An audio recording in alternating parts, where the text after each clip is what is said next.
Hello, welcome back to Bingo World. അപ്പോൾ ഇന്നത്തെ video എന്ന് പറയുന്നത് ഞങ്ങളെല്ലാവരും കൂടെ ചേർന്ന് കന്യാകുമാരി വരെ പോയ വിശേഷങ്ങളാണ് ഷെയർ ചെയ്യുന്നത്. ഞാനും അമ്മയും അനിയത്തിയുടെ ഫാമിലിയിൽ നിന്നുമാണ് പോയത്. ഒരു വൺ ഡേ ട്രിപ്പായിരുന്നു. രാവിലെ പോയി, രാവിലെ എന്ന് വെച്ചാൽ ഒരു 9 മണിയൊക്കെ ആയപ്പോൾ പോയിട്ട് 9 മണിക്കായിരുന്നു നമ്മൾ ബസ്സിലാണ് പോയത്. തമ്പാനൂരിൽ നിന്നായിരുന്നു ബസ് സ്റ്റാർട്ട് ചെയ്തത്. KSRTC സൂപ്പർ ഫാസ്റ്റിലാണ് പോയത്. 9:30 സ്റ്റാർട്ട് ചെയ്ത് നമ്മൾ 11:30 ആയപ്പോഴത്തേക്കും അങ്ങ് എത്തി. 11:30 12 അടുപ്പിച്ച് അങ്ങ് എത്തി. അതിന് ശേഷമുള്ള കാഴ്ചകളൊക്കെ കാണാം. റോഡൊക്കെ നല്ല സ്മൂത്തായിരുന്നു. നമ്മൾ ബാലരാമപുരം, നെയ്യാറ്റിൻകര, പാറശാല, കളിക്കവിള ആ റൂട്ടാണ് പോയത് കേട്ടോ. പോകുന്ന വഴിക്ക് നമ്മുടെ ആ കേരളമൊക്കെ വിട്ട് കഴിഞ്ഞപ്പോഴത്തേക്ക് ഫോണൊക്കെ അങ്ങ് എന്താ റേഞ്ചൊന്നും ഇല്ലാത്ത രീതിയിലായി. പിന്നെ കുന്ന്, മല, പുഴ, അരുവി, പാടങ്ങൾ എല്ലാം കടന്ന് നമ്മൾ പോവാണ്. നല്ലൊരു ഡ്രൈവറായിരുന്നു. സ്മൂത്തായിട്ടായിരുന്നു വണ്ടി പോയിക്കൊണ്ടിരുന്ന. വലിയ എന്ന് വെച്ചാൽ വലിയ ബ്രേക്ക് ഇടലോ അങ്ങനത്തെ പ്രശ്നങ്ങളൊന്നും ഇല്ലായിരുന്നു. സ്മൂത്തായിട്ടാണ് പോയത്. പോയി പോയി പോയി പോയി പോയി പോയി അവസാനം നമ്മൾ ഒരു ഉച്ച മീൻസ് ഒരു നട്ടുച്ച നേരത്താണ് നമ്മൾ കന്യാകുമാരിയിൽ ലാൻഡ് ചെയ്തത്. സൂര്യൻ എന്ന് വെച്ചാൽ എൻ്റെ പൊന്നോ ജ്വലിച്ച് നിൽക്കുമായിരുന്നു. കറുത്ത് ഇരുണ്ട് പണ്ടാരാക്കാൻ പറ്റുന്ന അത്രയ്ക്ക് ചൂടായിരുന്നു. അതുപോലെ വെയിലായിരുന്നു. നേരെ ഫസ്റ്റ് നമ്മൾ കോവിലിൽ തൊഴാൻ പോയി. അതിന് ശേഷമാണ് പിന്നെ നമ്മൾ എന്തെങ്കിലും ലൈറ്റായിട്ട് കഴിക്കാം എന്നുള്ള ഒരു ഉദ്ദേശത്തിൽ ഒരു കടയിൽ കയറി. നാരങ്ങ വെള്ളവും പിന്നെന്താണ് വടയും ഒക്കെയാണ് കഴിച്ചത്.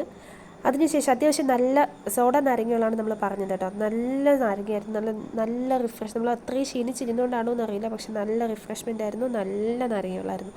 അതൊക്കെ കുടിച്ചു കഴിഞ്ഞ് നേരെ നമ്മൾ എങ്ങോട്ടാണ് പോയെന്നറിയാം, വിവേകാനന്ദ പാറയിലേക്കാണ് പോയത്. വിവേകാനന്ദ പാറയിൽ പോകണമെങ്കിൽ നമുക്ക് എന്ത് ചെയ്യണം? ടിക്കറ്റ് എടുക്കണം. ടിക്കറ്റ് എടുക്കാനായിട്ടുള്ള നടത്തമാണ് ഈ കാണുന്നത്.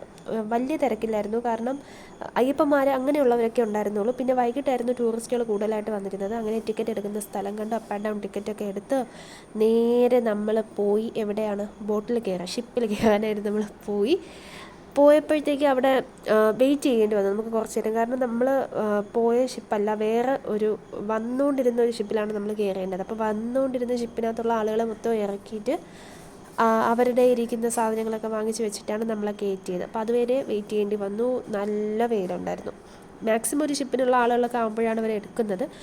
അതാണ് വിവേകാനന്ദ നിൽക്കുന്ന കണ്ടില്ലേ, വിവേകാനന്ദ പാറ. അവിടേക്ക് പോവാൻ ജസ്റ്റ് ഒന്ന് കാണുക. ഒരുപാട് നാൾ മുമ്പാണ് പോയത്. എനിക്ക് തോന്നുന്നു പണ്ട് സ്കൂളിൽ നിന്നൊക്കെ ട്രിപ്പ് പോയതായിരുന്നു. ഇതാണ് നമ്മൾ പോയ ഷിപ്പെന്ന് പറയുന്നുണ്ട്. അപ്പോൾ അത് വന്നു, ജങ്കാർ എന്നൊക്കെ പറയില്ല ആ സംഭവം, അത് വന്നു. അതിൽ കയറി നമുക്ക് ജസ്റ്റ് ഒരു പേടിയൊക്കെ ഉണ്ടായിരുന്നു. പക്ഷേ നല്ല ലൈഫ് ജാക്കറ്റൊക്കെ അവർ തന്നിട്ടുണ്ടായിരുന്നു. അതൊക്കെ തന്ന് നമ്മൾ പോയി ആ കാണുന്ന പാറയിലേക്കാണ് നമുക്ക് പോകേണ്ടത്.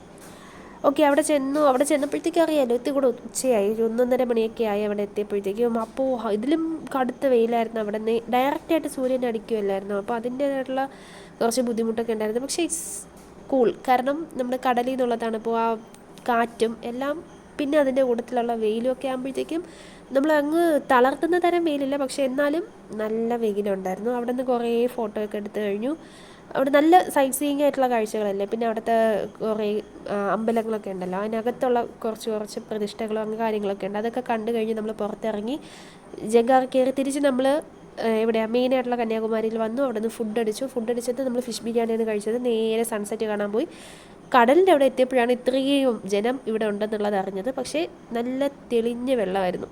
അതുപോലെ തന്നെ അവിടുത്തെ ആ മണലും ഒക്കെ നല്ല വെളായിരിക്കുന്ന മണലായിരുന്നു. അതിനുശേഷം നമ്മൾ കുറേ നേരം കടലിലൊക്കെ കളിച്ചു. പിന്നെ കുറേ ഫോട്ടോസൊക്കെ എടുത്തു, വീഡിയോസൊക്കെ എടുത്തതിന് ശേഷം നമ്മൾ നേരെ തിരിച്ച് ഒരു ഓട്ടോ പിടിച്ച് ബസ് സ്റ്റാൻഡിലെത്തി. അവിടുന്ന് നമ്മൾ രാവിലെ പോയി അതേ ബസ്സിൽ തന്നെയാണ് നമുക്ക് തിരികെ വരാനും പറ്റിയത്. അതൊരു നല്ല കാര്യമായിരുന്നു. ഒരു 10-11 മണിയായപ്പോൾ നമ്മൾ തിരികെ ലാൻഡ്. അപ്പോൾ അവിടുന്ന് കണ്ട കുറച്ച് സീൻസൊക്കെയാണ് നമ്മൾ കാണിക്കുന്നത്. ഫോട്ടോസാണ് കേട്ടോ. അതൊക്കെ പെട്ടെന്ന് സ്ക്രോൾ ചെയ്ത് കഴിഞ്ഞാൽ ഇന്നത്തെ വീഡിയോ ഇത്രയേ ഉള്ളൂ. എല്ലാവരും സബ്സ്ക്രൈബ് ചെയ്യാൻ മറക്കരുത്. മറ്റൊരു പുതിയ വീഡിയോയിൽ നമുക്ക് വീണ്ടും കാണാം. അതുവരേക്കും ടാറ്റാ, ബൈ ബൈ.